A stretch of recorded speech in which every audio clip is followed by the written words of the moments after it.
Eric boss के room में पहुंच जाता है जहाँ पर वो कोर को उठाने वाला होता है। उसी वक्त उसके बाजू के ऊपर कुछ टेंटिकल्स आकर लिपट जाते हैं। वहाँ पर जो बॉस होता है उसका नाम टेंटिकल बीहोल्डर होता है और वो लेवल 45 का एक मॉन्स्टर है। एरिक ऊपर की तरफ देखता है तो वो ऊपर खड़ा होता है, बिल्कुल एक बॉल की तरह का मॉन्स्टर है। वो अपनी बॉडी के किसी भी हिस्से से टेंटिकल्स निकाल सकता है और यही उसकी स्पेशल पावर है। एरिक उसे देखकर काफी ज्यादा एक्साइटेड भी होता है और खुश भी होता है। एरिक को लगता है कि लेवल 45 के मॉन्स्टर को मारने पर शायद उसे कुछ एक्सपीरियंस पॉइंट्स मिल जाएं और वो लेवल 6 पर प्रमोट हो जाए। लेकिन उसने अपने टेंटिकल्स के साथ उसके दोनों बाजू और दोनों टांगों को बांध दिया हुआ है। एरिक कहता है अब मैं क्या करूंगा, इस मॉन्स्टर ने तो मेरे बाजू और टांगों को बांध दिया है। अगर मैंने यहाँ पर कोई गलती की तो ये मेरे पर अटैक करके मुझे मार डालेगा। उसी वक्त सामने का दरवाजा खुलता है और सामने से मिस्टर लाउड आ जाते हैं। मिस्टर लाउड कहते हैं फाइनली मैं बाहर निकल ही आया, अब मेरे पीछे कोई भी मॉन्स्टर नहीं है। वो वहीं पर खड़े हंस रहे होते हैं जबकि बॉस और एरिक दोनों ही उसी की तरफ देख रहे होते हैं हैरान होकर कि इसको क्या हो गया है। एरिक मिस्टर लाउड को वहाँ पर देखते ही बहुत ज्यादा घबरा जाता है क्योंकि लास्ट टाइम इसी ने उसके अंडे फोड़े थे और इसे लगता है कि शायद वो इससे बदला ले। मिस्टर लाउड भी उसकी तरफ देखते हैं और कहते हैं कमीने लेवल 5 तुम यहाँ पर क्या कर रहे हो। एरिक और भी ज्यादा घबरा जाता है और कहता है लगता है कि मेरी आइडेंटिटी अब सभी को पता चल जाएगी। मिस्टर लाउड तो सभी को बता देंगे, हालांकि मैं सिर्फ एक लेवल 5 का हंटर हूँ। फिर मैं एक डंजन के अंदर कैसे आ गया, मैं बहुत ज्यादा स्ट्रॉन्ग हूँ और मैं दूसरी दुनिया से आया हुआ एक डीमन हूँ। एरिक सोच रहा होता है मुझे कोई ना कोई बहाना तो सोचना पड़ेगा वरना मिस्टर लाउड सभी को बता देंगे। एरिक जैसे कोई बहाना बनाकर मिस्टर लाउड को बताने लगता है। मिस्टर लाउड हंसना शुरू कर देते हैं और अपने उसी स्पेशल पोज में आ जाते हैं। लास्ट टाइम जो स्पेशल पोज उन्होंने यूज किया था वो हंसते हुए कहते हैं लगता है ये बॉस मॉन्स्टर तो बहुत ज्यादा पावरफुल है। जबकि एरिक सोच रहा होता है इसको क्या हो गया है, ये अचानक से फिर से उसी अपने अजीब से पोज में क्यों आ गया है। मिस्टर लाउड हंसते हुए उसकी तरफ इशारा करते हैं और कहते हैं बॉस मॉन्स्टर कहेंगे तुम्हें लगता है कि मैं बेवकूफ बन जाऊंगा, मुझे पता है कि इस तरह की डंजन के अंदर जो बॉस होते हैं वो स्पेशल पावर्स को यूज कर सकते हैं और हमारे डर को इस्तेमाल करते हुए अपने क्लोन्स बनाते हैं। तुमने मेरी पास्ट मेमोरीज के अंदर जानकर देखा होगा कि इस बंदे ने मेरे साथ कुछ बहुत ही बुरा किया है, इसीलिए तुमने इस बंदे की शक्ल लेकर मेरे सामने खड़े हो गए हो। मुझे पता है कि तुम ही बॉस मॉन्स्टर हो। मिस्टर लाउड एरिक को बहुत ज्यादा गलत समझ रहे हैं। मिस्टर एरिक को लग रहा है शायद ये बॉस मॉन्स्टर है जो कि इंसान की शक्ल में आ गया है, यानी एरिक की शक्ल में आया है। एरिक भी इस बात से बहुत ज्यादा हैरान होता है। मिस्टर लाउड कहते हैं हालांकि ये शक्ल बहुत ज्यादा भद्दी है और मुझे बिल्कुल भी पसंद नहीं है कि तुम्हें क्या लगता है कि इस शक्ल में आओगे तो मैं डर जाऊंगा, सिर्फ एक हादसा था, ये लड़का मुझसे स्ट्रॉन्ग नहीं है, वक्त भी अगर मैं इसके ऊपर अटैक करता तो मैं इसको हरा सकता था। जबकि एरिक को भी मौका मिल गया है। एरिक कहता है ये अच्छा मौका है और वो हंसते हुए कहता है अब जबकि तुम्हें पता चल गया है मैं ही इस डंजन का बॉस हूँ, मैं किसी भी इंसान की शेप में आ सकता हूँ, तुम मेरा क्या करने वाले हो। जबकि एरिक सोच रहा होता है लगता है कि मैं बच गया हूँ, इसको मेरी आइडेंटिटी के बारे में नहीं पता चला और बाहर जाकर किसी को नहीं बताएगा। मिस्टर लाउड बड़ी स्पीड के साथ उस पर अटैक करने के लिए आगे बढ़ते हैं जबकि रियल का बॉस ऊपर देख रहा होता है और कहता है यहाँ पर मुझे तो कोई सीरियसली ले ही नहीं रहा। तो वहीं पर अपनी बॉडी के अंदर से एक और टेंटिकल निकालता है और यहीं पर इसकी स्पीड के बारे में बताया जाता है कि ये मॉन्स्टर ये बहुत ही स्पीड के साथ अपने टेंटिकल्स को निकाल सकता है और इसकी स्पीड बहुत ज्यादा होती है और साथ साथ वो सेकंड्स भी दिखा रहे होते हैं। वो बॉस मॉन्स्टर अपने टेंटिकल को निकालता है और साथ ही मिस्टर लाउड के ऊपर अटैक करने लगता है। जैसे ही उसका टेंटिकल मिस्टर लाउड के ऊपर लगने लगता है उसी वक्त एक बड़ी स्पीड के साथ अपने हाथ को आगे बढ़ाता है और उसके टेंटिकल को पकड़ लेता है। जबकि मिस्टर लाउड की तलवारें दोनों ही एरिक की टांगों के नीचे होती हैं। वो उसकी टांगों के नीचे से ऊपर की तरफ उठाते हुए अपनी तलवारों से उसको काटने लगते हैं, लेकिन एरिक अपने आप को बचाने के लिए ऊपर की तरफ जंप कर जाता है और ऊपर जाकर सीधा उस मॉन्स्टर के साथ टकराता है। वो बॉस मॉन्स्टर क्योंकि एक बॉल की तरह है, एरिक उसके साथ जाकर टकराता है और बाउंस होकर फिर से नीचे की तरफ आ जाता है। एरिक कहता है मैंने वक्त पर जंप लगा दिया, नहीं तो उसकी तलवारों से मेरी पैंट फट जाती या कट जाती। एरिक वहाँ से सीधा नीचे ग्राउंड पर आता है। एरिक सोच रहा होता है ये मॉन्स्टर तो बहुत ज्यादा वीक है, मुझे तो लगा था काफी ज्यादा स्ट्रॉन्ग होगा। मिस्टर लाउड अभी भी उसके पीछे होते हैं। वो अपनी तलवार को घुमाते हुए उसके ऊपर अटैक करते हैं, लेकिन एरिक वहीं पर नीचे की तरफ झुक जाता है और अपने बाजू को सामने की तरफ करता है। उसके बाजू के ऊपर बॉस मॉन्स्टर ने अपने टेंटिकल को लपेटा होता है। जैसे ही एरिक का बाजू सामने की तरफ होता है बॉस को खिंचाव लगता है और वो खींचते हुए सामने वाली दीवार के साथ जाकर टकराता है। मिस्टर लाउड को ऊपर वाले असली बॉस के बारे में नहीं पता, एरिक को ये असली का बॉस समझ रहे हैं और उसी के ऊपर बार बार तलवार से अटैक कर रहे हैं। वो उसके ऊपर बार बार तलवार से अटैक करते हैं जबकि एरिक अपने बाजू को कभी इस तरफ करता है और कभी दाईं तरफ कभी बाईं तरफ करता है। और ऊपर जो बॉस होता है उसने अपने टेंटिकल्स को क्योंकि उसके बाजू के ऊपर बांधा हुआ है वो बेचारा मुफ्त में ही मार खा रहा है। वो कभी दीवार के इस तरफ टकराता है तो कभी दूसरी तरफ। मिस्टर लाउड तो उसकी एक भी बात नहीं सुन रहे होते। एक सोच रहा होता है इससे पक्का कंफर्म है कि मैं ही मॉन्स्टर हूँ, इसीलिए मेरे ऊपर अटैक कर रहा है, जबकि वो अपना सारा का सारा गुस्सा इसके ऊपर उतार रहे हैं। मिस्टर लाउड कहते हैं तुम्हारी वजह से मेरी जिंदगी बर्बाद हो गई है, तुम्हारी वजह से मैं अपने ग्रुप में किसी को मुंह दिखाने के लायक नहीं रहा, तुम्हारी वजह से मेरे अंडे फूट गए और ये एक ऐसी बीमारी है दुनिया का कोई भी हीलर इसको हील नहीं कर पा रहा, और ऊपर से तुम्हारा और अतीसे का क्या रिलेशनशिप है, तुम दोनों में चक्कर चल रहा है। एरिक भी चिल्लाकर उसे कहता है हम दोनों का कोई भी चक्कर नहीं चल रहा, मुझे लड़के नहीं पसंद। मिस्टर लाउड चिल्लाकर उसे कहते हैं बस मर जाओ। साथ ही चिल्लाते चिल्लाते उनका चेहरा भी चेंज हो जाता है, वो बिल्कुल एक एक डीमन दिखना लग जाते हैं। एरिक भी ये देखकर काफी ज्यादा हैरान हो जाता है क्योंकि ऊपर वाला जो बॉस मॉन्स्टर होता है उसने अपने टेंटिकल से मिस्टर लाउड को कंट्रोल कर लिया होता है और वो उसकी बॉडी को पोजेस करने की कोशिश कर रहा है। वो उसे खींचते हुए पीछे की तरफ ले जाता है। उस मॉन्स्टर मिस्टर लाउड को कंट्रोल करते हुए बोलता है। वो उससे कहता है तुम्हारी हिम्मत कैसे हुई, यहाँ पर आने के बाद तुमने मुझे एक बॉल की तरह बार बार दीवारों के ऊपर पटका है, मैं इस बात का तुमसे बदला लूंगा। बॉस मॉन्स्टर एरिक से कहता है मैंने कुछ नोटिस किया है, तुम इस बंदे के ऊपर अटैक नहीं कर रहे, सिर्फ इसके अटैक्स को डॉज कर रहे हो। मुझे लगता है ये तुम्हारा साथी है या फिर तुम्हारा दोस्त है या फिर तुम्हारा गिल्ड मेंबर है या फिर ये तुम्हारा बॉस दा करीबी है, इसीलिए तुम इसके ऊपर अटैक नहीं कर रहे। और साथ ही वो बॉस मॉन्स्टर अपनी इंजेक्शन वाली नीडल्स को निकालता है टेंटिकल्स में और उन चारों नीडल्स को मिस्टर लाउड की बॉडी के अंदर दंसा देता है। इस तरह वो उसकी पूरी बॉडी को कंट्रोल कर सकता है। बॉस मॉन्स्टर एरिक से कहता है तुम इस बंदे को मुझे लगता है बहुत ज्यादा पसंद करते हो और इसको बचाना चाहते हो, लेकिन अब यही बंदा तुम्हें मारेगा जब ये मेरा एक डीमन बन जाएगा। जबकि एरिक भी अपनी तलवार को उठाता है पीछे करते हुए वो एक स्विंग लगाने के लिए बिल्कुल रेडी है। एरिक उसे कहता है तुम चाहे तो इसको मार सकते हो, मुझे बस थोड़े से एक्सपीरियंस पॉइंट चाहिए। बॉस मॉन्स्टर भी इस बात से काफी ज्यादा हैरान हो जाता है और कहता है मुझे तो लगा था कि इसे इस बंदे की काफी ज्यादा फिक्र है। बॉस मॉन्स्टर कहता है अगर तुम वाकई में इस बंदे को बचाना चाहते तो फिर ठीक है, मैं इसे इस डंजन का खाना बना दूंगा। सबसे पहले मैं इसे एक मॉन्स्टर बनाऊंगा, ये तुम्हारे पर अटैक करेगा और तुम्हें मार डालेगा और उसके बाद मैं इस बंदे को इस डंजन का मिड बॉस बना दूंगा और जितने भी इंसान यहाँ पर आया करेंगे ये उन सभी को मारने के बाद उन सभी की बॉडीज को खा जाएगा। लेकिन सबसे पहले अगर ये किसी की बॉडी को खाएगा तो वो तुम्हारी बॉडी होगी। मिस्टर लाउड के बाजू की तरफ दिखाते हैं तो उनका पूरे का पूरा बाजू मॉन्स्टर आर्म बन चुका होता है और वो काफी बड़ा हो जाता है और वो बड़ी स्पीड के साथ एरिक के ऊपर अटैक करने के लिए आगे बढ़ता है। टेंटिकल बीहोल्डर के बारे में बताया जाता है कि टेंटिकल बीहोल्डर बहुत ही पावरफुल मॉन्स्टर है। हालांकि इसके पास कोई भी स्पेशल अटैक नहीं है लेकिन इसके साथ डील करना काफी ज्यादा ट्रिकी हो सकता है। ये बहुत ही स्पीड के साथ अपने टेंटिकल्स निकाल सकता है और इसके अलावा इसके पास कोई भी स्पेशल डिस्ट्रॉय करने वाला अटैक नहीं है। इसलिए ये ज्यादातर टीम मेंबर्स को अपना होस्टेज बनाते हैं और अपनी नीडल्स को उसकी बॉडी के अंदर इंजेक्ट करने के बाद उनको अपने लिए एक डीमन बना सकते हैं और उनसे अपने काम करवा सकते हैं। ये यहाँ पर डंजन में आने वाले इंसानों को ही अपने पैरासाइट्स को इंजेक्ट करने के बाद मॉन्स्टर बना देते हैं कि इनके लिए फाइट कर सकें। डंजन बॉस एरिक से कहता है मुझे नहीं लगता कि तुम चाहे कितने ही टफ क्यों ना हो, तुम हो तो एक इंसान ही जो कि बहुत ज्यादा इमोशनल होते हैं। तुम अपने इस दोस्त को भी अपनी तलवार से दो हिस्सों में नहीं काट पाओगे और बिल्कुल ऐसा ही होता है। एरिक वाकई में उसको नहीं काट पाता। एरिक ने अपनी तलवार को रेडी किया होता है स्विंग लगाने के लिए, लेकिन जैसे मिस्टर लाउड जो कि मॉन्स्टर बने हुए हैं वो उसके ऊपर अटैक करते हैं, एरिक नीचे की तरफ झुकता है और अपनी तलवार को वैसे ही नीचे की तरफ स्विंग कर देता है। उसके ऊपर अटैक नहीं करता, उसने सिर्फ अपनी तलवार को नीचे की तरफ स्विंग किया है कि तलवार ग्राउंड के अंदर धंस जाती है। डंजन बॉस अभी भी उसी की तरफ देख रहा होता है और कहता है इस बंदे ने अपनी तलवार को कब स्विंग किया, ये तो इतनी दूर खड़ा है। साथ ही वो कहता है मुझे दो दो क्यों दिखाई दे रहे हैं। असल में उसकी तलवार के अंदर जो एयर प्रेशर निकला है इतना ज्यादा था कि उसने उस लेवल 45 के मॉन्स्टर को सेंटर से दो हिस्सों में काट दिया है। एरिक भी इस बात से काफी हैरान होता है और कहता है ये क्या हुआ, मुझे तो लगा था लेवल 45 का मॉन्स्टर बहुत ज्यादा स्ट्रॉन्ग होगा, लेकिन ये बेचारा तो ऐसे ही मर गया। बॉस मॉन्स्टर अभी भी बातें कर रहा होता है, हालांकि उसकी बॉडी दो हिस्सों में कट चुकी है। वो कहता है आखिर ये क्या चीज है, ये कोई इंसान नहीं, ये तो एक मॉन्स्टर है कि तलवार के अंदर से एयर प्रेशर इतना पावरफुल था कि उसने मेरी बॉडी को दो टुकड़ों में काट दिया है और यहाँ से नीचे ग्राउंड को भी काट दिया है। एरिक के पास फिर से कोई विंडो ओपन नहीं होती। एरिक कहता है ये क्या हुआ, मेरे पास कोई भी विंडो ओपन नहीं हुई। मुझे तो लगा था कि लेवल 45 के मॉन्स्टर को मारने पर कोई ना कोई विंडो ओपन होगी और मुझे एक्सपीरियंस पॉइंट्स मिलेंगे। लगता है कि ये वाला मॉन्स्टर भी बहुत ज्यादा वीक है, मुझे कोई लेवल 50 वाला मॉन्स्टर ढूंढना पड़ेगा। लेकिन एरिक के पास विंडो इसलिए ओपन नहीं हुई क्योंकि असल में डंजन का बॉस अभी तक मरा नहीं। उस बड़े से डंजन बॉस की बॉडी के अंदर डंजन बॉस असल में बहुत ही छोटा है, तो एक पंखों वाला छोटा सा मॉन्स्टर है जो कि उस डंजन बॉस के बॉडी के अंदर से निकलता और कहता है मुझे जल्दी से यहाँ से भागना होगा इससे पहले कि ये लड़का इस कोर को उठा ले और ये डंजन गायब हो जाए। इस बंदे को इस बारे में बताना पड़ेगा और जैसे ही वो उड़कर वहाँ से जाने लगता है उसी वक्त वो भी सामने वाली दीवार के साथ जाकर पटकता है और उसकी बॉडी भी फट जाती है क्योंकि एरिक ने दूर से एक छोटे पत्थर को उसकी तरफ फेंका होता है। एरिक कहता है मुझे लगा शायद कोई मॉन्स्टर है लेकिन ये तो एक कीड़ा है। एरिक कहता है चलो अब वापस चलते हैं, नहीं लगता अब यहाँ पर कोई पावरफुल मॉन्स्टर होने वाला है। डंजन का रियल बॉस तो अभी मरा है। जैसे ही वो मरता है उसी वक्त उसके पास विंडो ओपन होती है और उस विंडो को देखकर एरिक बहुत ज्यादा हैरान हो जाता है। यहाँ पर हमें इस विंडो के बारे में नहीं बताया जा रहा कि असल में उसे क्या मिला है। एरिक को यहाँ पर एक्सपीरियंस पॉइंट्स मिलते हैं और वो भी काफी सारे एक्सपीरियंस पॉइंट्स होते हैं। नेक्स्ट सीन सुबह का दिखाया जाता है। सुबह के वक्त मिस्टर बुकी मैन अपने कैंप में से उठते हैं और बाहर निकलकर एक्सरसाइज कर रहे होते हैं। कहते हैं आज की सुबह तो काफी ज्यादा शानदार है और बहुत ही अच्छी धूप भी निकली है। मिस एरविन बाहर निकलती है और उससे कहती है भाई क्या तुमने एरिक को देखा है, मुझे वो दिखाई नहीं दे रहा, वो कहाँ पर चला गया, वो भी इतनी सुबह। बुकी मैन और एम्बर दोनों ही वहाँ पर एक्सरसाइज कर रहे होते हैं। बुकी मैन उसे कहते हैं मैंने उसको नहीं देखा। एम्बर उसे कहती है मुझे लगता है कि वो कहीं पर वॉशरूम करने के लिए गया होगा, ये सुबह सुबह वो और कौन सा काम करने के लिए जा सकता है। मिस एरविन कहती है हाँ वो जा सकता है लेकिन उसका वेपन भी यहाँ पर नहीं है और साथ ही मिस एरविन चिल्लाकर कहती है कहीं ऐसा तो नहीं कि वो वो रात के वक्त जंगल के अंदर चला गया होगा और किसी मॉन्स्टर ने उसको खा लिया है। इसी वक्त एरिक उसके पीछे से निकलता है और उसने अपने कंधे के ऊपर एक बड़ी सी मछली को उठाया होता है। इस एरविन उस मछली को देखकर चिल्लाना शुरू कर देती है। एरिक उनसे कहता है प्लीज मुझे माफ कर देना, लगता है मैंने आपको डरा दिया। और उससे पूछती है तुम अब तक कहाँ पर थे, सुबह सुबह तुम कहाँ पर उठकर चले गए थे, तुम्हारे साथ कुछ हुआ है? एरिक उसे कहता है नहीं मेरे साथ तो कुछ भी नहीं हुआ। साथ ही यहीं पर वो पिक्चर्स के जरिए से अपनी बैकग्राउंड स्टोरी बता रहा है कि उसके साथ क्या क्या हुआ है। तो यहीं पर बैक फ्लैश सीन उसी डंजन के अंदर का दिखाया जाता है। जब उसके पास विंडो ओपन होती है तो उसके पास विंडो ओपन होती है और उसे कहा जाता है तुम्हें 1 लाख पॉइंट्स मिले हैं लेवल 5 के टेंटिकल बीहोल्डर को मारने पर। जो एक्सपीरियंस पॉइंट्स मिलते हैं वो पूरे 1 लाख होते हैं। 1 लाख पॉइंट्स को देख के बोसदा हैरान होता है और कहता है मैं रॉक माउंटेन के अंदर था, वहाँ पर इस टेंटिकल मॉन्स्टर से बहुत ही पावरफुल वो हेल हाउंड थे, ये साइज में बहुत ज्यादा बड़े थे। उसको मारने पर मुझे सिर्फ 258 ही एक्सपीरियंस पॉइंट्स मिला करते थे, लेकिन यहाँ पर सिर्फ एक को मारने पर मुझे 1 लाख पॉइंट्स मिले हैं। एरिक कहता है वहाँ पर मुझे सिर्फ 1100 पॉइंट्स की जरूरत थी लेवल 4 से लेवल 5 पर प्रमोट होने के लिए। एरिक बहुत ज्यादा खुश हो जाता है और कहता है तो इसका मतलब तो ये हुआ अगर लेवल 5 के लिए मुझे 1100 पॉइंट्स की जरूरत है तो लेवल 6 के लिए मुझे 2200 पॉइंट्स की जरूरत होगी। 1 लाख पॉइंट्स के साथ तो मैं पता नहीं कितने ज्यादा लेवल्स को अप कर सकता हूँ। हो सकता है कि डायरेक्टली मेरा लेवल 100 पर चला जाए। वो अपने सिस्टम से पूछता है कि मुझे लेवल अप करने के लिए अभी और कितने ज्यादा पॉइंट्स की जरूरत है और उसके सामने एक बहुत ही लंबा सा फिगर होता है। वो उन सभी को काउंट करने के बाद बहुत सा हैरान हो जाता है और कहता है ये तो 54 बिलियन है, यानी कि अभी वो 5th लेवल पर है और 6th लेवल पर प्रमोट होने के लिए उसे 54 बिलियन पॉइंट्स की जरूरत है। यहाँ पर राइटर ने सीन को फनी बनाने के लिए एरिक को बहुत ही फनी सा चेहरे का लुक दे दिया है। यहीं पर पीछे की सिर्फ बैकग्राउंड ही चेंज की जा रही है, जबकि उन सारे पॉइंट्स को देखने के बाद एरिक के चेहरे के एक्सप्रेशंस बिल्कुल नहीं बदले, वो बिल्कुल वैसे के वैसे ही हैं। एरिक उन सारे पॉइंट्स को काउंट करने के बाद वहाँ से वापस उस पोर्टल के रास्ते से बाहर निकलता है। जैसे ही वो पोर्टल से बाहर की तरफ निकलता है वहाँ पर वही मॉन्स्टर बैठा होता है और वो एक मछली को खाने वाला होता है। एरिक उससे मछली को लेता है और वापस जंगल की तरफ आ जाता है और जंगल से वापस आने के बाद वापस कैंप में आता है जहाँ पर वो लोग उस मछली को पकाते हैं और एरिक को भी देते हैं, जबकि एरिक की हालत तो अभी बिल्कुल वैसी की वैसी है। बुकी मैन अपनी बहन से पूछता है क्या एरिक के साथ कुछ हुआ है? एरविन उसे कहती है मुझे नहीं पता। उसने कहा बिल्कुल ठीक है लेकिन शक्ल से लग तो नहीं रहा। एरिक को अब इस बात का अंदाजा हो चुका है कि वो कभी भी लेवल 6 पे प्रमोट नहीं हो सकेगा, क्योंकि यहाँ पर तो इतने पावरफुल मॉन्स्टर है ही नहीं जिनको वो मारकर 54 बिलियन पॉइंट्स हासिल कर सके। अब एरिक ने फिर से अपनी सिचुएशन को मान लिया है। एरिक कहता है मुझे लगता है मैं सारी की सारी जिंदगी रेथिना कॉन्टिनेंट में लेवल 5 पर ही बिताने वाला हूँ। फिर एरिक कहता है पूरा 1 हफ्ता गुजर चुका है और बुकी मैन की पार्टी को यहाँ पर और कोई भी मॉन्स्टर्स नहीं मिल रहे। साथे फॉरेस्ट के अंदर से कोई मॉन्स्टर बाहर नहीं निकल रहे, इसलिए हम सब लोग अपना सामान पैक कर रहे हैं ताकि हम लोग वापस जाएं और जाकर अपने सामान को बेच सकें। हम सभी लोग आनपोरे सिटी वापस जा रहे हैं। वो लोग एक घोड़ा गाड़ी के ऊपर बैठे होते हैं, लेकिन जैसे ही वो दरवाजे के बाहर पहुंचते हैं अर्ज उनको वहीं पर रोक लेते हैं और कहते हैं यहीं पर रुको। घोड़ा गाड़ी को चलाने वाला बूढ़ा बंदा होता है। वो उसे कहता है तुमने मुझे पहले कभी नहीं देखा, मैं हमेशा यहाँ पर आता जाता हूँ। वो गार्ड उसे कहता है लेकिन इंटर होने के लिए तुम्हें परमिट की जरूरत है। बूढ़ा आदमी उसे कहता है कौन सा परमिट? मुझे तो परमिट के बारे में पता भी नहीं है, सारी जिंदगी हो गई है मुझे यहीं पर घोड़ा गाड़ी चलाते हुए। गार्ड उसे कहता है अगर तुम्हारे पास परमिट नहीं है तो मैं तुम्हें अंदर जाने नहीं दे सकता, वापस चले जाओ। बूढ़ा आदमी उस गार्ड के साथ बहस करना शुरू कर देता है और कहता है तुम्हें जरा भी अंदाजा है कि मैं कब से इस घोड़ा गाड़ी को चला रहा हूँ, तब तुम्हारा बाप भी पैदा नहीं हुआ होगा। गार्ड उसे कहता है दादाजी प्लीज शांत हो जाएं, आनफॉरेस्ट सिटी का नया कानून है, आपको इसे फॉलो करना पड़ेगा। एरिक भी काफी ज्यादा हैरान होता है और बुकी मैन से कहता है हम लोग यहाँ पर अपने हंटर गिल्ड का लाइसेंस दिखाकर अंदर नहीं जा सकते।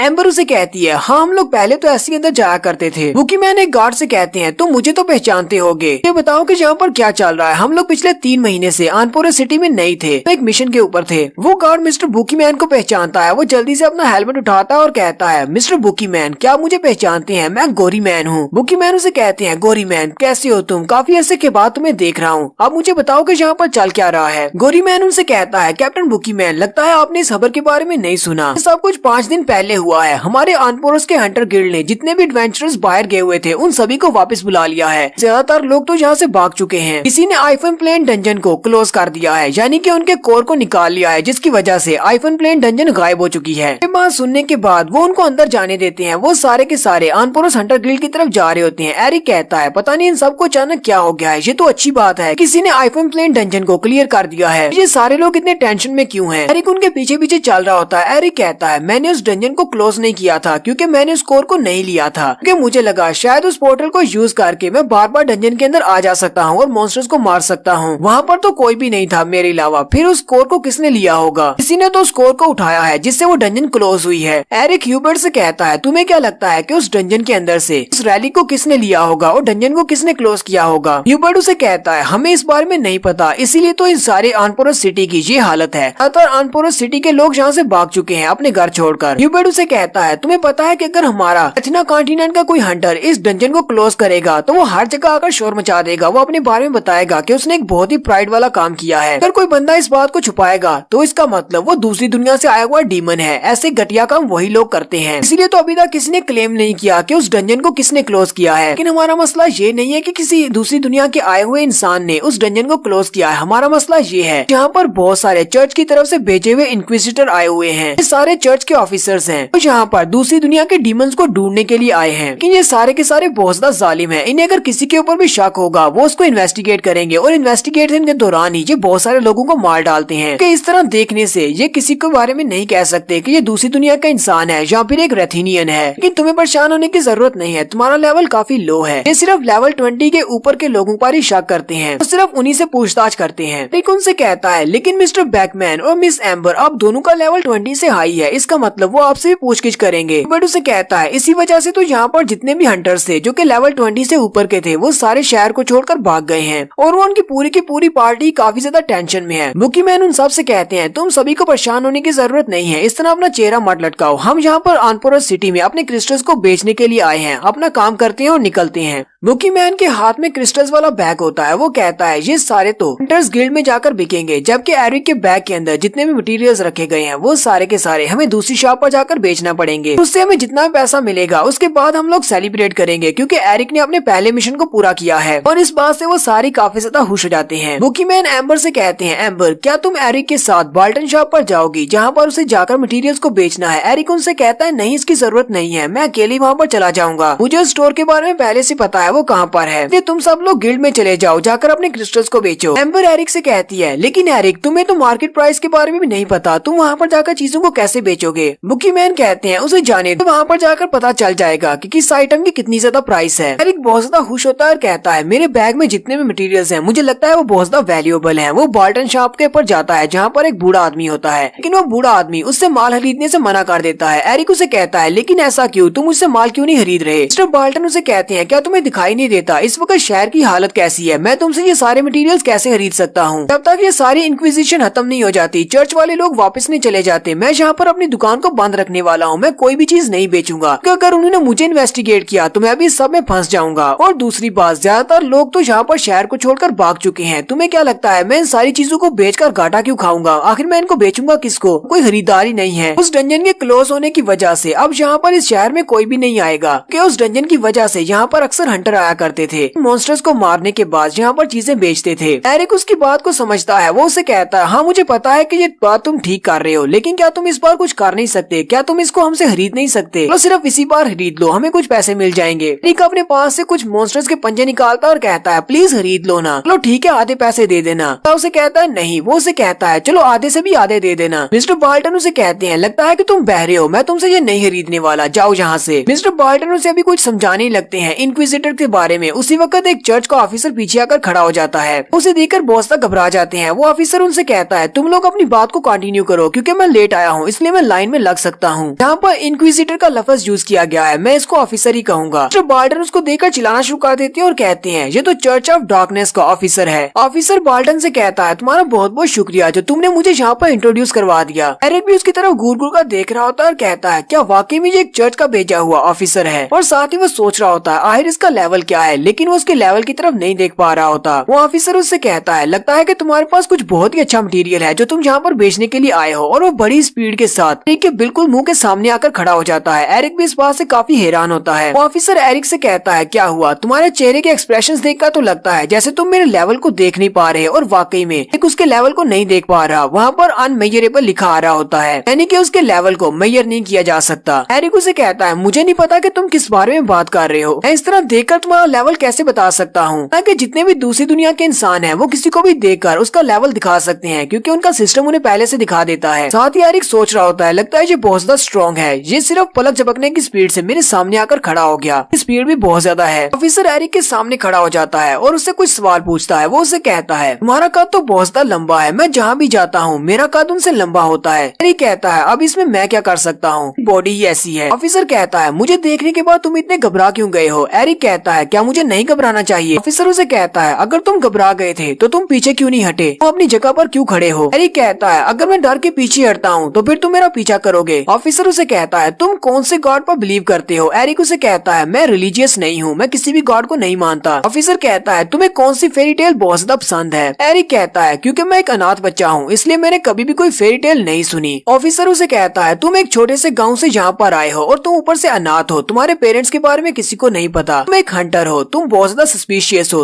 मुझे लगता है कि तुम दूसरी दुनिया से आए हुए एक इंसान हो। एरिक उसे कहता है मुझे भी हंटर बने हुए ज्यादा दिन नहीं हुए और ऊपर से तुमने मुझे दूसरी दुनिया का डीमन कह दिया, मैं दूसरी दुनिया का डीमन नहीं हूँ, मैं एक इंसान हूँ, एक रथीनियन। वो ऑफिसर उसे कहता है जैसा कि तुमने कहा कि तुम अभी अभी हंटर बने हो तो इसका मतलब तुम्हारा लेवल तो काफी ज्यादा लो होना चाहिए। ऑफिसर को लगता है शायद इसका लेवल 21 या 22 होगा, इसलिए वो जल्दी से अपने पास से बैज निकालता है और उसके हाथ पे लगाता है ताकि उसके लेवल को चेक कर सके। ऑफिसर को पूरा यकीन होता है कि बहुत ही जल्दी ये पकड़ा जाएगा। जैसे ही वो अपने बैज को उसके हाथ के साथ टकराता है तो उसके ऊपर लिखा जाता है लेवल 5। ऑफिसर अपने हेलमेट को ऊपर उठाता है और साथ ही बैज के ऊपर देखता है और कहता है तुम्हारा लेवल तो 5 है। ऑफिसर बेचारा भी बहुत ज्यादा लाजवाब हो जाता है क्योंकि लेवल 5 तो किसी के पास भी नहीं होता, इतना वीक तो कोई भी नहीं है। एरिक उसे कहता है अब जबकि तुमने मुझे चेक कर लिया है क्या मैं अपने सामान को यहाँ पर बेच सकता हूँ? ऑफिसर उसे कहता है चलो ठीक है तुम अपना सामान बेच लो और वो बाहर जाने लगता है। जबकि उसी वक्त एरिक अपना सामान निकालता है और मिस्टर बोल्टन को दे देता है। मिस्टर बोल्टन उसका सामान देखते हुए कहते हैं तुम तो वाकई में बहुत अमेजिंग हो, एक ऑफिसर के यहाँ पर होते हुए तुम जरा नहीं घबराए। मिस्टर बोल्टन उसे कहते हैं तुम्हारे पास जितना भी सामान है तो काफी अच्छा, लेकिन मैं इनको खरीद कर करूंगा क्या जबकि कोई मेरे पास खरीदने के लिए नहीं आएगा, इसलिए मैं तुम्हें इनका कुछ भी नहीं देने वाला। वहीं पर बैग के अंदर उस आर्टिफैक्ट के ऊपर उनकी नजर पड़ती है, उस फायर बॉल वाले आर्टिफैक्ट पर। एरिक का ध्यान उस तरफ नहीं होता। एरिक अभी भी ऑफिसर की तरफ ही देख रहा होता है और कहता है चलो शुक्र है मेरा लेवल काफी ज्यादा लो है जिसकी वजह से मेरी बचत हो गई, वरना इसने तो मुझे पकड़ ही लेना था। एरिक कहता है मुझे लगता है ये ऑफिसर बहुत ज्यादा स्ट्रॉन्ग है, इसके मास्क की वजह से मैं इसके लेवल को नहीं देख पाया। मिस्टर बोल्टन उस आर्टिफैक्ट को निकाल लेते हैं और उसको चेक करते हुए कहते हैं क्या ये आइटम भी तुम यहाँ पर बेचने के लिए लेकर आए हो? वो आइटम क्योंकि एक आर्टिफैक्ट है और वो लेवल 5 के बंदे के पास नहीं होनी चाहिए। एरिक जल्दी से अपने हाथ को आगे बढ़ाता है और कहता है नहीं ये बेचने के लिए नहीं है। लेकिन जैसे ही वो मिस्टर बोल्टन के हाथ से अपने आर्टिफैक्ट को लेने लगता है वो उसके हाथ से लुढ़कता हुआ सीधा नीचे गिरता है और लुढ़कते हुए उस ऑफिसर के पैरों में जाकर गिरता है और वो ऑफिसर वहीं पर रुकता है और उस आर्टिफैक्ट को अपने हाथ में उठा लेता है और उसके उठाते हुए कहता है अब इसके बारे में तुम क्या एक्सप्लेन करोगे? इस आर्टिफैक्ट को देखकर तो लगता है कि ये एक बहुत ही स्पेशल और पावरफुल आर्टिफैक्ट है, एक लेवल 5 के पास इस तरह का आर्टिफैक्ट नहीं होना चाहिए। मिस्टर बोल्टन ये देखते ही वहाँ से भाग जाते हैं। जबकि एरिक सोच रहा होता है अब मैं यहाँ पर कौन सा बहाना बनाऊं, मुझे तो लगा था कि मुझे चेक कर लिया और ये यहाँ से चला जाएगा, अब क्या करूँ, अब इसको क्या बताऊँ? क्या मैं इसे ये कह दूं कि मुझे इस बारे में नहीं पता, ये मुझे रास्ते में मिला था? ऑफिसर आगे बढ़ता है और उसे कहता है एक लेवल 5 का हंटर कभी भी एक डंजन के अंदर नहीं जा सकता, ये आर्टिफैक्ट बहुत ज्यादा कीमती है इसलिए इसको अपने पास संभाल कर रखो वरना कोई भी इसको चोरी कर लेगा। एरिक इस बात से काफी ज्यादा हैरान होता है, वो इतनी आसानी से इस बात को कैसे मान गया कि ये मैं नहीं लेकर आया, फिर किसी ने मुझे बेचने के लिए दिया है। इस साथ ही वो ऑफिसर एरिक से कहता है अब जबकि तुमने कहा है कि तुम अभी अभी एक हंटर बने हो तो मैं तुम्हें एक कहानी सुनाता हूँ। यहाँ पर मुझे विक्रम वेदा मूवी की याद आ गई, वो भी ऐसे ही कहता है जहाँ पर ऋतिक रोशन सैफ से कहता है एक कहानी सुनोगे?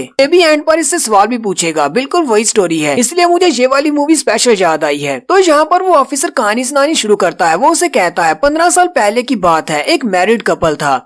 हस्बैंड एक बहुत ही अच्छा हंटर था, बहुत ही पावरफुल और स्ट्रॉन्ग हंटर, और उसका बेटा और उसकी बीवी घर में रहते थे। हालांकि वो अपनी पार्टी का लीडर नहीं था लेकिन फिर भी बहुत सारे लोग उसके आसपास रहते थे क्योंकि वो काफी ज्यादा स्ट्रॉन्ग था। एक दिन वो लोग एक क्वेस्ट के ऊपर गए हुए थे जहाँ पर उन्हें एक मॉन्स्टर को मारना था। जैसे वो लोग उस मॉन्स्टर के सामने पहुंचे हंटर बहुत ज्यादा घबरा गया, वो इतना ज्यादा डरा हुआ था कि उसने बाकी सभी को किसी को भी वहाँ पर जाने नहीं दिया। हालांकि वो मॉन्स्टर उनके ऊपर अटैक नहीं कर रहा था, बाकी के सारे मेंबर्स बहुत ज्यादा हैरान थे। वो सारे उसे कहते हैं कि तुम ऐसा क्यों कर रहे हो जबकि ये मॉन्स्टर हमारे पर अटैक भी नहीं कर रहा, हम इस मॉन्स्टर को आसानी से मार सकते हैं, तुम इतने ज्यादा डरे हुए क्यों हो? उसके पार्टी के मेंबर्स उसकी बात को नहीं सुन रहे थे और वो उस मॉन्स्टर को मारना चाहते थे, लेकिन जब उन्होंने उसे बहुत ज्यादा फोर्स किया तो उस बंदे ने राज उनके सामने खोल दिया। वो उनसे कहता है तुम लोग इस मॉन्स्टर का सामना नहीं कर पाओगे, ये मॉन्स्टर इसका लेवल 800 से भी ऊपर है। पहले तो उसके सारे दोस्तों ने उसकी बात को नहीं माना, उसके बाद उसने उन सभी को अपने बारे में बताया कि वो दूसरी दुनिया से आया हुआ एक इंसान है और उसके पास एक गाइडेंस सिस्टम है जो कि उसे किसी के भी लेवल के बारे में बता सकता है। वो लोग अभी वहीं पर खड़े होते हैं कि वो मॉन्स्टर जो कि पहले उनके ऊपर अटैक नहीं कर रहा था वो अटैक करने के लिए रेडी हो जाता है क्योंकि उसका लेवल बहुत ज्यादा हाई है। उसके बाकी के सारे दोस्त वहाँ से भाग जाते हैं जबकि वो अकेला वहाँ पर उस मॉन्स्टर के साथ फाइट करने के लिए रह जाता है। वो उसे छोड़कर वहाँ से भाग जाते हैं। फिर हमारी स्टोरी से निकल आती है। ऑफिसर उससे कहता है चलो अब मैं तुमसे एक सवाल पूछता हूँ, हमारी इस कहानी में मरेगा कौन? तो दूसरी दुनिया से आया हुआ इंसान जो कि वहाँ पर मॉन्स्टर से फाइट कर रहा है, गैस करके बताओ क्या वो मरेगा या कोई और मरेगा? एरिक उसे कहता है ये तो साफ सी बात है, उसने अपनी आइडेंटिटी सभी को बता दी है कि वो दूसरी दुनिया से आया हुआ इंसान है तो वही मरेगा। ऑफिसर उसे कहता है नहीं वो नहीं मरेगा, असल में जो मरेगा वो उस दूसरी दुनिया से आए हुए इंसान का पार्टी लीडर है, कि वो दूसरी दुनिया से आया हुआ इंसान तो उस मॉन्स्टर के साथ फाइट कर रहा है कि उसके बाकी के जितने भी मेंबर्स हैं वो सारे बाहर हैं। उसका जो पार्टी लीडर था उसने जाकर चर्च के ऑफिसर्स को बता दिया कि उसकी पार्टी में एक दूसरी दुनिया का इंसान था। चर्च के ऑफिसर ने उसकी बात को सुनते ही उनके जितने भी मेंबर्स थे उन सभी को पकड़ लिया और उनको इन्वेस्टिगेट किया और इन्वेस्टिगेशन के दौरान उनकी पार्टी के सारे मेंबर्स मारे गए। फिर कुछ अरसे के बाद उसी डंजन के अंदर से वो दूसरी दुनिया का इंसान बाहर निकला, वो उस मॉन्स्टर के हाथों बचकर जिंदा आ गया। लेकिन जैसे ही वो अपने घर में वापस आया तो वहाँ पर सब कुछ तबाह हो चुका था। लोगों को इस बारे में पता चल गया था कि वो दूसरी दुनिया का इंसान है, इसलिए रेथीनियंस ने उसके घर को जला दिया और साथ ही उसकी बीवी और उसके बच्चे को भी मार डाला। इस बात से वो दूसरी दुनिया का इंसान बहुत ज्यादा गुस्सा हो गया और वो इतना ज्यादा गुस्सा हुआ कि उसने पूरे के पूरे गाँव में जितने भी लोग थे सभी को मार डाला और वहाँ से भाग गया। ऑफिसर उसे कहता है अगर कोई भी इंसान जो कि एक दूसरी दुनिया के इंसान के साथ ताल्लुक रखेगा वो हमेशा मर जाएगा, इसके लिए रेथीना में कोई भी जगह नहीं है, तुम तो सिर्फ एक लेवल 5 के हंटर हो, मुझे नहीं लगता कि तुम इस तरह का कोई जुर्म कर सकते हो। एरिक उसे कहता है तुम्हारे इस कहानी सुनाने का क्या मतलब है, तुमने मुझे ये कहानी क्यों सुनाई है? ऑफिसर उसे कहता है मुझे लगता है कि इस आर्टिफैक्ट को जिस बंदे ने तुम्हें दिया है यहाँ पर बेचने के लिए वो बंदा दूसरी दुनिया से आया हुआ इंसान है और वो तुम्हारा पार्टी लीडर है। स्टोरी सुनाने का मतलब यही था, तुम समझ सकते हो, क्योंकि तुम सिर्फ एक लेवल 5 के न्यू हंटर हो, इसलिए मेरे पास जितनी भी स्ट्रेंथ है मैं उसको यूज करते हुए तुम्हें बचाने की कोशिश करूंगा, लेकिन तुम्हारी पार्टी के बारे में ये नहीं कह सकता। अब ऑफिसर उन सभी को इन्वेस्टिगेट करेंगे तो इन्वेस्टिगेशन के दौरान वो सभी मारे जाएंगे। चलो अब जल्दी से मुझे बताओ कि तुम्हारा ताल्लुक किस पार्टी से है? ये बात सुनते ही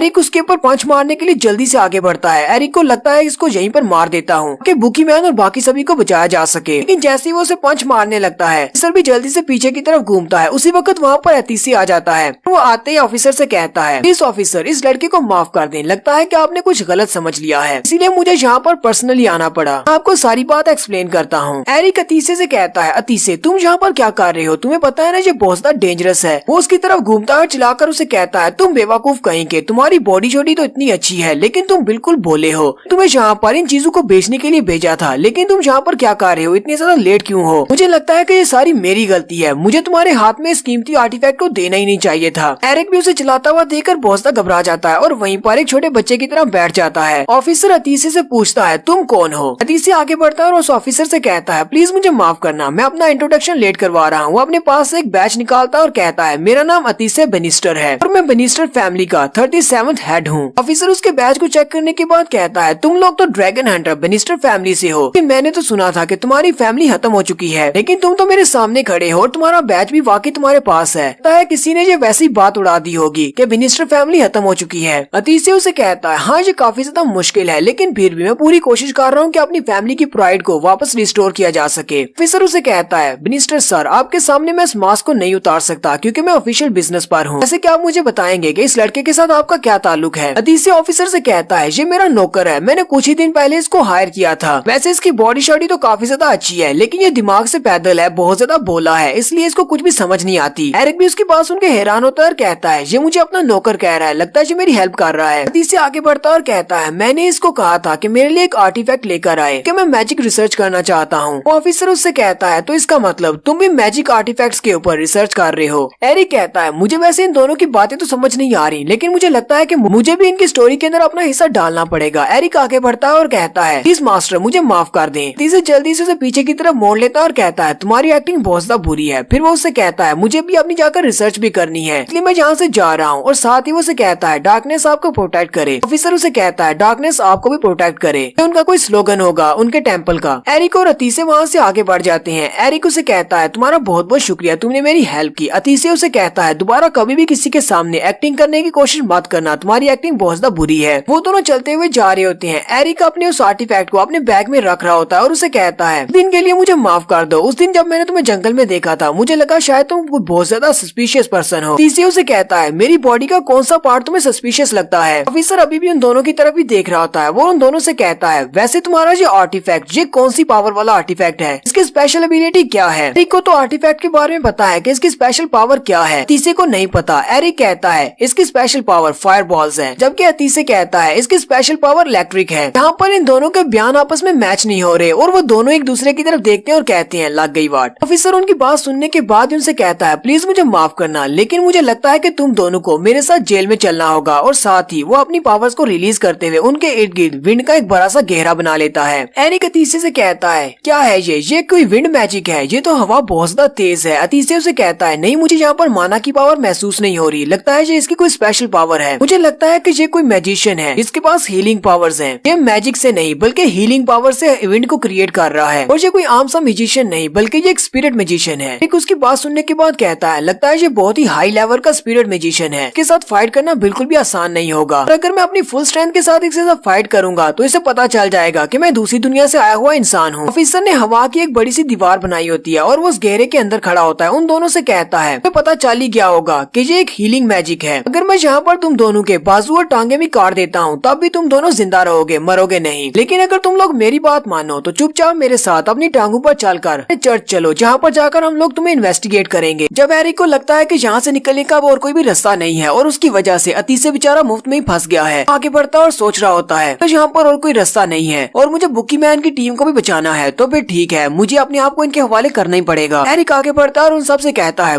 तो तुम सब लोग यहाँ पर उस बंदे को ढूंढ रहे हो जिसने डंजन को क्लोज किया है। एरिक उसके सामने आकर खड़ा हो जाता है और उसे कहता है अगर मैं तुम्हारे लिए किसी ऐसे बंदे को ढूंढ लेता हूँ जिसने वाकई में उस डंजन को क्लोज किया है तो क्या तुम सब लोग यहाँ से चुपचाप चले जाओगे और किसी को भी नुकसान नहीं पहुँचाओगे? वो ऑफिसर जल्दी से अपनी पावर्स को डीएक्टिवेट करता है और कहता है हाँ क्यों नहीं, बस वो डंजन को क्लोज करने वाला हंटर चाहिए, फिर हम लोग यहाँ से चले जाएंगे। एरिक उसे अपने बारे में बताने लगता है कि मैं ही वो बंदा हूँ जिसने उस डंजन को क्लोज किया है। लेकिन उसी वक्त साइड से आवाज आती है, कोई चिल्ला चिल्ला कर कह रहा होता है लोग ध्यान से सुनो, मैंने डंजन को क्लोज किया है। एरिक और ऑफिसर दोनों ही उसकी आवाज सुनने के बाद दरवाजे की तरफ देखते हैं तो दरवाजे की तरफ से एक घोड़ा गाड़ी आ रही होती है और उसी घोड़ा गाड़ी के ऊपर वो बंदा बैठा होता है जो कि चिल्ला चिल्ला कर कह रहा होता है तुम सब लोग कहाँ पर हो, तुम्हारा हीरो वापस आ गया है, मैंने डंजन को क्लियर किया है। तो ये है हमारे मिस्टर लाउड। मिस्टर लाउड ने असल में उस आर्टिफैक्ट को वहाँ से लिया है। इस आर्टिफैक्ट को लेने के बाद आईफएम प्लेन डंजन क्लोज हो गई। मिस्टर लाउड बहुत ज्यादा खुश होते हैं और बिल्कुल एक हीरो की तरह घोड़ा गाड़ी के ऊपर खड़े होते हैं, जबकि जैक और अलीशा भी उसके साथ ही होते हैं। जैक उसे कहता है मिस्टर लाउड हमें तो लगा था शायद आप उसी डंजन के अंदर ही मर जाएंगे क्योंकि वहाँ पर बहुत सारे टॉर्टिडोज निकल रहे थे, लेकिन हमने सोचा भी नहीं था कि आप हमें रास्ते में मिलेंगे। लगता है कि आपने उस डंजन के बॉस को बहुत ही मुश्किल से मारा होगा, इसलिए जब आप हमको मिले थे तब आपकी हालत काफी ज्यादा बुरी थी। जबकि मिस्टर लाउड असल कहानी हमें बता रहे हैं। मिस्टर लाउड कहते हैं उस डंजन के अंदर मैं बेहोश हो गया था और जब मुझे होश आई तो मैंने सामने की तरफ देखा तो सामने वो बॉस मर चुका था। हो सकता है कि मैंने उस बॉस को बेहोश होने से पहले मारा हो। मिस्टर लाउड कहते हैं उसको मरा हुआ देखकर मैंने उस आर्टिफैक्ट को वहाँ से ले लिया। जैसे ही मैंने उस आर्टिफैक्ट को वहाँ से हटाया तो आईफन प्लेन डंजन गायब हो गई। उसके गायब होने के बाद मैं सिर्फ एक प्लेन ग्राउंड में पड़ा था, वहाँ पर मेरे पास कुछ भी नहीं था क्योंकि मैं पहले से काफी ज्यादा भूखा था और वहाँ पर मेरे पास खाने को कुछ नहीं था। डंजन के गायब होने की वजह से सिर्फ एक चटियल मैदान था। तो वहीं पर इन दोनों की एंट्री होती है जैक और अलीशा की। जैक और अलीशा उसे कहते हैं और वहाँ पर हम दोनों आए क्योंकि हम दोनों आनफोरेस्ट सिटी को छोड़कर जा रहे थे और रास्ते में आप मिल गए। हमने आपको उठाकर अपनी घोड़ा गाड़ी में बिठाया और हम लोग फिर से वापस आ गए। मिस्टर लाउड काफी ज्यादा खुश होते हैं और बहुत ज्यादा एक्साइटेड होते हैं और मुस्कुराते हुए चेहरे के साथ सभी से कहते हैं जरा गौर से देखो मिस्टर लाउड जो कि एक लेजेंडरी हीरो है, अब उसके बारे में लोग कहानियां सुनाया करेंगे। लेकिन साथ ही नेक्स्ट सीन में उसकी सारी की सारी एक्साइटमेंट खत्म हो जाती है क्योंकि मिस्टर लाउड को उठाकर वो चर्च वाले अपनी घोड़ा गाड़ी में डाल देते हैं कि वो तो यहाँ पर एक डंजन क्लोजर को ढूंढ रहे हैं। मिस्टर लाउड रोते हुए कहते हैं मैं वो नहीं हूँ, मैंने उस डंजन को क्लोज नहीं किया। ऑफिसर उसे कहता है चुपचाप बैठ जाओ वरना उठाकर फेंकूंगा और उसे अपनी घोड़ा गाड़ी में डालकर ले जाते हैं। जबकि बाकी के ऑफिसर उसके बारे में सब कुछ लिख रहे होते हैं। वो कहते हैं इसका नाम रूड एस्टेल्फिया है और 21 साल की उम्र है और ऊपर से इसके पास जो आर्टिफैक्ट है वो भी आईफन प्लेन डंजन का ही आर्टिफैक्ट है। लगता है कि इसी ने उस डंजन को क्लोज किया है। जबकि एरिक भी वहीं पर खड़ा सोच रहा होता है मैंने तो सोचा भी नहीं था मिस्टर लाउड एक डंजन को क्लियर कर सकते हैं, वो भी अकेले। एरिक कहता है मुझे तो लगा था कि वो एक कम्प्लीटली मॉन्स्टर बन चुका है इसलिए मैं उसे वहीं पर छोड़कर वापस आ गया था। अतीशे भी उसके साथ ही खड़ा होता है। अतीशे कहता है मुझे भी इस बात पर यकीन नहीं हो रहा कि वाकई में इसने डंजन को क्लोज किया है। अपना काम वहाँ पर पूरा कर लेने के बाद चर्च ऑफ डार्कनेस के वो ऑफिसर जो कि इन दोनों को पकड़ने वाला था वो उन दोनों से कहता है प्लीज मुझे माफ कर दो, मैंने तुम दोनों को बहुत ज्यादा गलत समझ लिया। अतीशे उस ऑफिसर से पूछता है मिस्टर लाउड के साथ क्या होने वाला है, आप उसके साथ क्या करेंगे? वो ऑफिसर उसे कहता है हम लोग उसे वापस लेकर जाएंगे और जाकर इन्वेस्टिगेट करेंगे। सबसे पहले तो हम ये भी देखेंगे कि वो जहाँ से है क्या वाकई में वो वहाँ से है, यानी कि क्या वाकई में वो एक रेथिनियन है या नहीं। अगर उसके डॉक्यूमेंट्स बिल्कुल ठीक निकले तो उसके बाद हम उसे छोड़ देंगे, अगर वो हमारी इन्वेस्टिगेशन के दौरान मरा नहीं तो। जबकि एरिक सोच रहा होता है मुझे लगता है कि इन्हें बस उसको बंद करके रखना चाहिए, उसको आजाद करने की क्या जरूरत है। अतीशे कहता है ये तो बहुत ही अच्छी बात है, इसका मतलब मिस्टर लाउड बहुत ही जल्दी वापस आ जाएंगे। फिर वो ऑफिसर भी अपनी गाड़ी के अंदर बैठ जाता है। एरिक कहता है ये तो बहुत ही अच्छा हो गया कि मिस्टर लाउड की वजह से सब कुछ हल हो गया, वरना इन्होंने तो मुझे पकड़ ही लिया था। वो ऑफिसर अपनी गाड़ी में बैठकर जैसे वहाँ जाने लगता है वो पर्दे को हटाता है और कहता है मुझे याद आ गया, तुम यहाँ पर मेरी वजह से अपनी चीजों को बेच नहीं पाए और मिस्टर बोल्टन भी यहाँ से भाग चुके हैं, तुम थोड़ी देर के लिए यहाँ पर आओगे। एरिक आगे बढ़ता है। वो ऑफिसर उसे कहता है तुम मेरी वजह से यहाँ पर कोई भी सामान बेच नहीं पाए, इसलिए मेरे पास पैसे तो नहीं है तुम्हें जुर्माना देने के लिए, लेकिन मेरे पास एक नोट है, उसके ऊपर अपने सिग्नेचर कर देता हूँ। उन सिग्नेचर्स को दिखाकर यानी कि इस डॉक्यूमेंट को दिखाकर तुम कहीं पर भी अपनी चीजों को बेच सकते हो। वो ऑफिसर कहता है मुझे नहीं लगता कि ये लड़का इन सारी चीजों को बेच पाएगा, क्योंकि ये तो सिर्फ एक लेवल 5 का हंटर है, इसलिए मिस्टर बैनिस्टर आपको इसके ऊपर साइन करना पड़ेंगे। एरिक उसकी बात सुनते ही बहुत ज्यादा हैरान होता है और कहता है मेरी मॉम ने मुझसे कहा था कि कभी भी किसी डॉक्यूमेंट को पढ़े बिना उसके ऊपर साइन मत करना, मुझे लगता है कि यहाँ पर कुछ बहुत ही बुरा होने वाला है। एरिक उसके हाथ से वो नोट लेता है और उसे कहता है तुमने कहा कि मुझे भी यहाँ पर साइन करने हैं, लेकिन पहले मुझे इसे पढ़ने दो, कहीं ऐसा न हो कि मैं यहाँ पर साइन करूँ और उसके बाद तुम कहो कि मैं तुम्हारे चर्च का मेंबर बन गया हूँ। ऑफिसर उसे कहता है हम लोग ऐसा कुछ भी नहीं करते, मुझे लगता है कि चर्च ऑफ लाइट वाले इस तरह के कोई काम करते होंगे। और साथ ही ऑफिसर उसे कहते हैं जल्दी से इस पेपर पर साइन करो और उसके बाद इस बॉक्स की तरफ देखो। एरिक उस पेपर के ऊपर साइन करता है और साथ ही वो बॉक्स को ओपन करता है। ऑफिसर उसके अंदर से एक बैच निकालता है और एरिक को दिखाता है। और यहाँ पर हमें आगे का सीन नहीं दिखाते कि एरिक ने उस बैच को देखने के बाद क्या रिएक्शन दिया था, उसके बाद इतना ही दिखाते हैं कि वो ऑफिसर उसे बाय बोलता हुआ वहाँ से चला जाता है, जबकि एरिक बहुत ज्यादा गुस्से में होता है और बहुत ज्यादा डरा हुआ भी है। अतीशे कहता है ये तो बहुत ही अच्छा हो गया कि वो चुपचाप यहाँ से चले गए और ज्यादा कोई मसला नहीं हुआ, लेकिन एरिक बिल्कुल चुपचाप होता है। अतीशे उसे कहता है एरिक तुम्हें क्या हुआ? एरिक उसे कहता है मिस्टर अतीशे क्या तुम मेरे लिए एक छोटा सा काम कर सकते हो? और यहीं पर अगला सीन जो होता है वो आर्मफोर्स गिल्ड का दिखाया जाता है। आर्मफोर्स गिल्ड की हालत बहुत ज्यादा बुरी हो चुकी है, सारे टेबल कुर्सियां टूट चुके हैं क्योंकि ऑफिसर पहले यहाँ पर आए थे इन्वेस्टिगेशन के लिए। गिल्ड की मैनेजर अभी वहीं पर होती है, वो मिस्टर बुकी मैन से माफी मांगते हुए कहती है प्लीज मुझे माफ कर दे, मैं इस गिल्ड को बचा नहीं पाई। मिस्टर बुकी मैन उसे कहते हैं तुम्हें माफी मांगने की जरूरत नहीं है, तुम्हारे गिल्ड का मास्टर यहाँ से भाग चुका है, तो सिर्फ एक मैनेजर हो, तुम यहाँ पर कर भी क्या सकती थी? मैनेजर उसे कहती है मुझे इस बारे में नहीं पता था कि आप लोग अभी भी एक मिशन के ऊपर हैं, हमने सभी को बुलाया था। मिस्टर बुकी मैन कहते हैं कोई बात नहीं, तुम्हें परेशान होने की जरूरत नहीं है, डंजन के क्लोज होने का इवेंट बहुत बड़ा इवेंट था और सभी लोग यहाँ से भाग गए हैं, लेकिन ये बात तो बहुत ही अच्छी है कि तुम अभी तक इसी हंटर गिल्ड में मौजूद हो, यहाँ से भागी नहीं। बुकी मैन पार्टी के बाकी के मेंबर्स भी वहीं पर बैठे होते हैं। वो मिस एम्बर से कहते हैं मिस एम्बर क्या आपने अपने उन डीमन क्रिस्टल्स को बेच दिया? वो उनके सामने कुछ सिक्के रखती है और कहती है हाँ मैंने बेच दिया।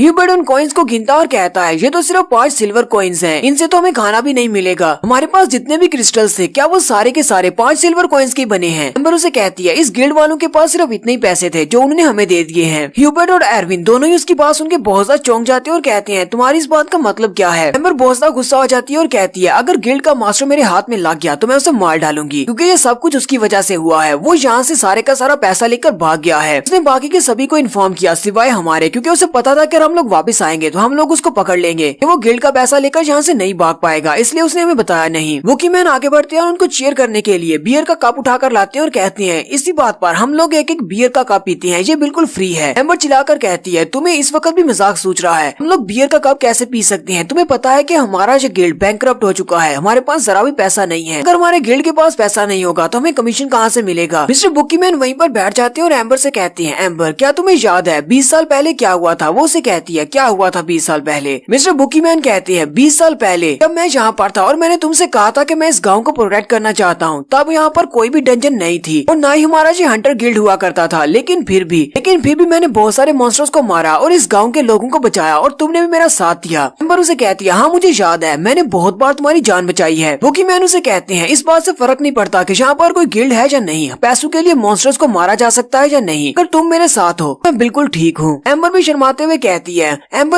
हुए कह रही होती है हाँ 20 साल पहले जब मैंने तुम्हें पहली बार देखा था मुझे उसी वक्त तुमसे प्यार हो गया था, लेकिन तुमने कभी भी मेरी फीलिंग्स को समझा ही नहीं, इसीलिए पिछले 20 साल से मैं अभी तक सिंगल हूँ। बुकी मैन चिल्लाकर उसे कहते हैं ये तुम किस बारे में बात कर रही हो? मैं कुछ और बात कर रहा हूँ। एम्बर शर्माते हुए कहती है अच्छा ठीक है, मुझे लगा शायद तुम किसी और बारे में बात कर रहे हो। बुकी मैन उसे कहता हाँ तुम्हारी ये बात बिल्कुल ठीक है, पिछले 20 साल से तुम अभी तक सिंगल हो, मुझे लगता है कि मैंने तुम्हें समझने में बहुत ज्यादा देर कर दी। उसी वक्त पीछे से ह्यूबर्ट निकलता है और उनके सीन को खराब करते हुए कहता है बुकी मैन यहाँ पर देखो कुछ स्नैक्स हैं, लेकिन मिस एम्बर बहुत ज्यादा गुस्सा हो जाती है और अपने नाइफ को उसकी तरफ फेंकते हुए कहती है तुम्हें भी अभी बीच में अपनी टांग अड़ाना थी। फिर वो बुकी मैन से कहती है बुकी मैन मुझे लगता है कि हमें इस सब के बारे में बाद में बात करनी चाहिए, पहले हम लोग एरिक के मिशन को पूरा करने वाली पार्टी मना लेते हैं। बुकी मैन उसे कहता है ठीक है, पहले एरिक को यहाँ पर आ लेने दो, उसके बाद करते हैं। फिर सब लोग उनके पास जो कुछ भी होता है बचा कुचा खाना उसके साथ वो पार्टी की तैयारी करते हैं। वो लोग काफी ज्यादा खुश होते हैं कि उसी वक्त दरवाजे के बाहर से उन्हें पता चलता है कोई अंदर आने वाला है। वो सारे दरवाजे की तरफ देखते हैं, उन्हें लगता है कि शायद एरिक आ रहा है, लेकिन वो वहाँ पर अतीशे को देखकर बहुत ज्यादा हैरान हो जाते हैं। अतीशे बेचारे की हालत काफी ज्यादा बुरी होती है क्योंकि अतीसे ने एरिक का बैग उठाया होता है और वो बैग बहुत ज्यादा भारी होता है। एरिक तो उसे बड़ी आसानी से उठा सकता है लेकिन वो उसको नहीं उठा पा रहा होता। मिस्टर बुकीमैन उसे कहते हैं तुम यहाँ पर क्या कर रहे हो और ऊपर से तुमने एरिक का बैग क्यों उठाया हुआ है। अतीसी आगे बढ़ता है और अपनी कांपती हुई आवाज के साथ कहता है प्लीज मेरी हेल्प करो, और फिर वो वहीं पर गिर जाता है जबकि बैग भी उसके ऊपर ही गिरता है। मिस्टर बुकीमैन भागते हुए आगे बढ़ते हैं और कहते हैं अतीसे क्या तुम ठीक हो। वो उसके ऊपर से बैग को उठाते हैं और फिर उसको वहीं पर बिठा देते हैं। अतीसे उनसे कहता है लगता है कि एरिक बहुत ज्यादा स्ट्रॉन्ग है जो इतना भारी बैग उठा सकता है। मिस्टर बुकीमैन काफी ज्यादा हैरान परेशान होते हैं और वो अतीसे से कहते हैं अतीसे जल्दी से बताओ तुम ये बैग लेकर क्यों आए हो और एरिक कहाँ पर है, उसके साथ क्या हुआ है। एरविन कहती है बैग के अंदर कोई भी मटेरियल नहीं है। बुकीमैन कहते हैं बैग के अंदर का सारा सामान कहाँ पर है और एरिक कहाँ पर है। अतीसे उनसे कहता है एरिक ने मुझे ऐसा करने के लिए कहा था इसलिए मैं बैग यहाँ पर लेकर आया हूँ। एम्बर उस बैग की अभी भी जांच कर रही होती है। वो बुकीमैन से कहती है बुकीमैन जल्दी से यहाँ पर आओ और आकर देखो, यहाँ पर इस बैग के अंदर बहुत सारा पैसा रखा हुआ है। ह्यूबर्ट कहता है यहाँ पर और भी बहुत सारे बैग्स हैं, हर बैग के अंदर 1000 एक्स हैं, कि यहाँ पर टोटल 10 बैग्स हैं, इसका मतलब ये टोटल 10,000 एक्स हैं। ये बात सुनते ही वो सारे की सारी बहुत ज्यादा हैरान हो जाते हैं और लोग ये देखकर बहुत ज्यादा हैरान होते हैं और कहते हैं क्या तुम लोगों ने इतना ज्यादा सामान बेचा है जो तुम्हें इतने ज्यादा पैसे मिले हैं।